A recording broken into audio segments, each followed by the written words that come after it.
Hello! Today we're going to be talking about mean girls. If you're a girl out there, I know you've dealt with a mean girl before. I know you've encountered one. We've all encountered a girl who's just mean for no sort of reason. And so today we're going to be getting into the mind of a mean girl and opening up a little bit of a discourse as to why they exist. So without further ado, let's get into the video.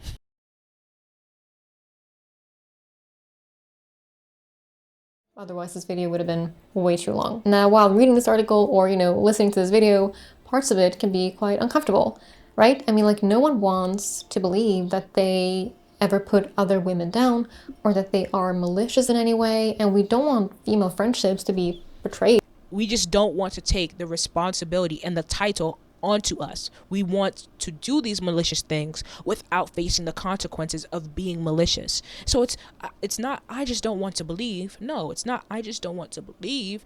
It's I just don't want to be labeled as. And that goes back to the whole reputation thing, wanting to preserve reputation. So we're just heavily prioritizing our reputation. That's all it is. It's not that you don't want to be this way. It's that you don't want other people to label you this way, because then you're going to have to face the consequences.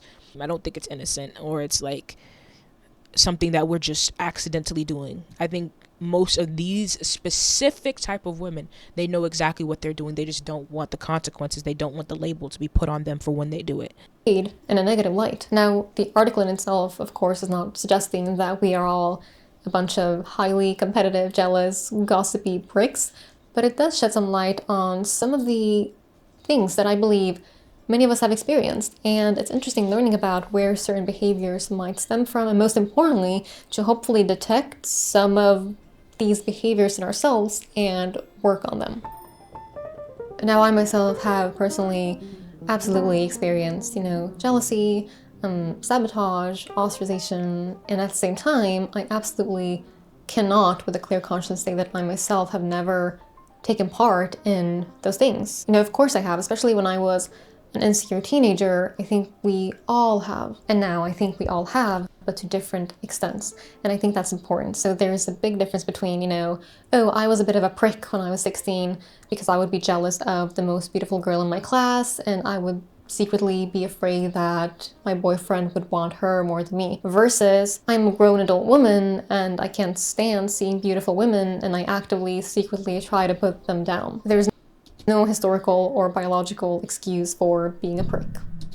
Okay, I'm glad I let her explain that a little bit there, because I was just about to say, when you say all, you make it seem like every single one of us have done the exact same thing, which we have not. There's a lot of nuance to this topic. So like she said, it's one thing to have been a little jealous because that one girl got sneakers that you wanted and you didn't, get those sneakers, and you always wanted those, right?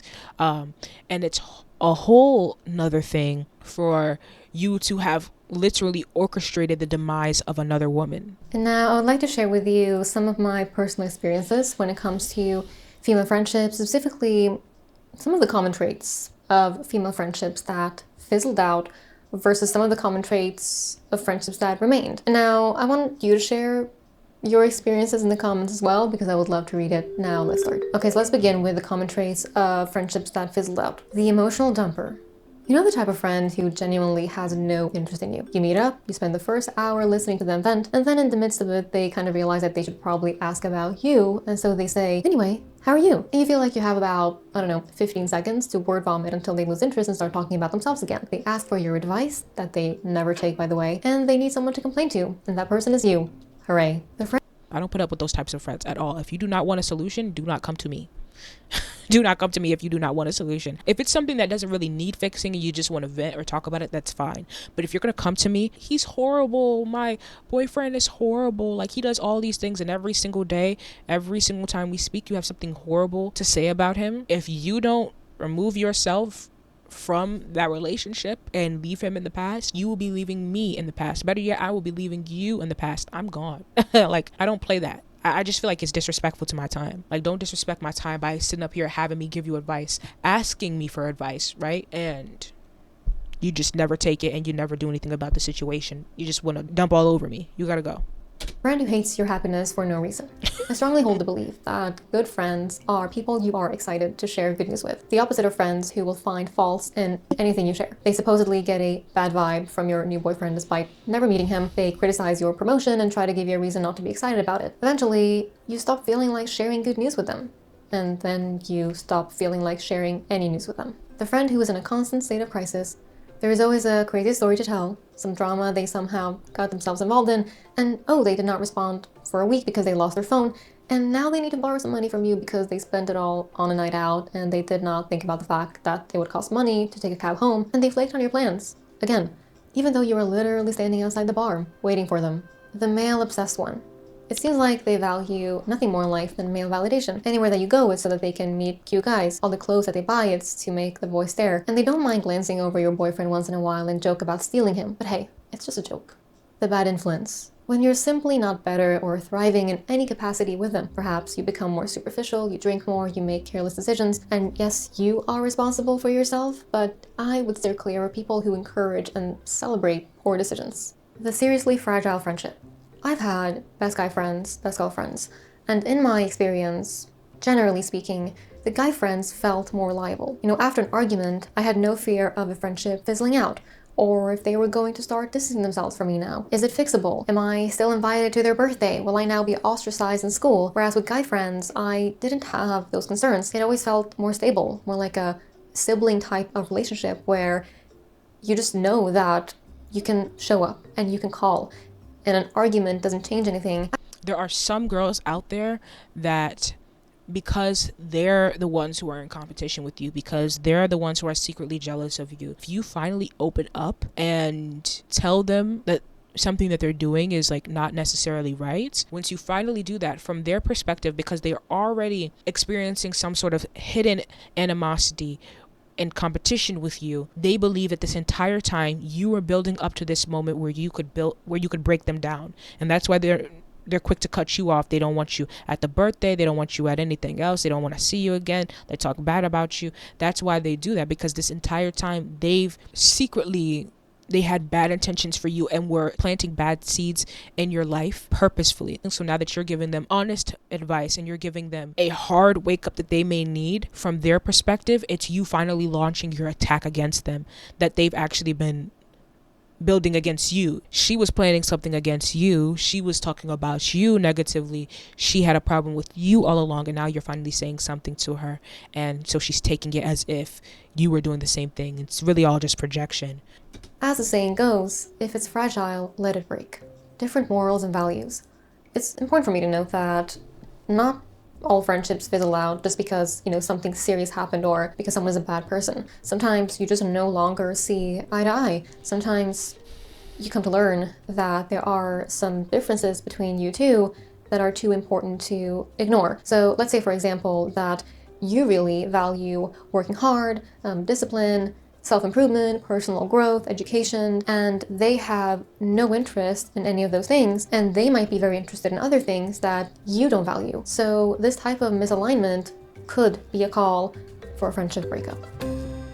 Now, some common traits of female friends that I still have in my life. We genuinely like each other.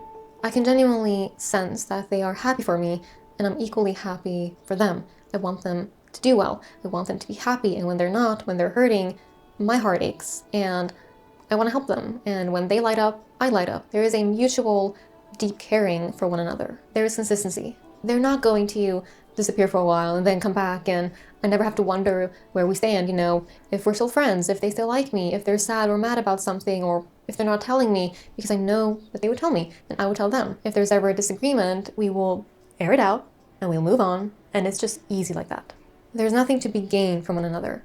There are no disingenuous incentives. I don't need them for anything. They don't have money or connections or followers or clout or anything like that that I could benefit from. I am with them and they're with me purely for who we are. It's, as Aristotle said, or called it, the perfect friendship. Now, when it comes to female friendships or other women in general, there's one piece of magic that I admire so much about it, and it's the unspoken language that we share. So here comes another anecdote. One time I was at a dinner type of thing with a few other people, and some were single and some were coupled up, and I was there with a guy that I had been seeing for a while. Let's call him Simon. So Simon particularly enjoyed making condescending jokes about me, preferably in front of others. And on this particular evening, as we were all gathered around the dinner table, and after one too many condescending jokes that no one but him found to be funny, I felt hurt, and so I became distant. Anyway, so everyone was chatting and eating and drinking, and Simon was clueless, or he just did not care, and so I sat there mostly quiet, and That needs to be a video in and of itself. How some men can be in competition with you and jealous of you. then I looked up, and I was met by the eyes from the girl sitting from across the table, and I did not know her very well. And we exchanged a look. It must have lasted a few seconds, but it was enough for her to let me know that she knew. And I knew that she knew. She wasn't clueless. A girl that I barely knew made me feel more seen and heard in that moment than that guy who supposedly loved and cared for me so deeply. I absolutely adore how us women seem to be able to communicate almost telepathically, how we can communicate with just a look, a tap on the arm, a one-worded text, how we move a bit closer when we see a woman walking by herself at night because we know that it might provide a sense of safety and comfort, how our eyes automatically search for another woman when we are on an empty subway at night, and the sense of relief when we find it, the familiarity in an unfamiliar female face. As women, we do that for one another, and we don't even have to ask for it. And it's so cool. And it's one of those things that makes me love being a woman in this world. Why am I crying? I just think it's really beautiful. Okay, love you. Bye.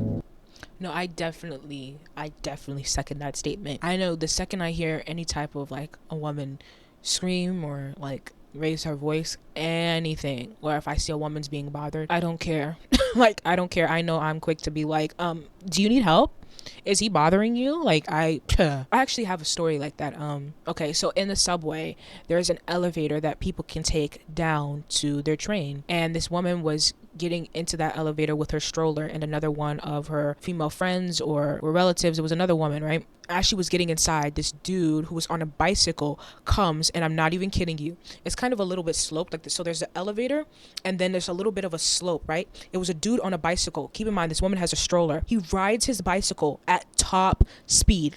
When I'm telling you top speed, I'm talking about like he is a cyclist outside on the street and not inside of the subway, about to ride full speed into an elevator where there's a woman with a stroller and another woman that's standing there at the entrance. As he's riding, he like ever so slightly starts to slow down, but he's still going very fast. He does make it inside of the elevator, but he hits the stroller in the process. And I remember screaming at him, telling him to get outside of the elevator because there wasn't enough room for him in that small little compact elevator, and that he could wait for the next elevator because that woman and her child were in there, and you just bumped into the stroller speeding in a bicycle to get into this elevator that would have come right back up that you could have taken as a grown man. And I remember screaming at them, and she's screaming and saying like you literally hit my stroller. Like it was ridiculous. I was on my way home with one of my friends. We both stopped and started screaming at him. So yeah, I totally can relate to that sentiment of when we're in danger, when anything is going on with one of us, we're quick. Like, we are quick. We will lock eyes with you, and we will make sure you are safe. We will make sure you are okay. We will make sure you're not being harassed, anything. And yeah, sorry for that long little story that I told there, but I thought it important to tell my own story about how us women can come together as well. Thank you guys so much for watching this video. I hope you got a little bit of a taste into the mind of a woman who is a mean girl. And I hope to be seeing you in the next one. All right, y'all. Bye.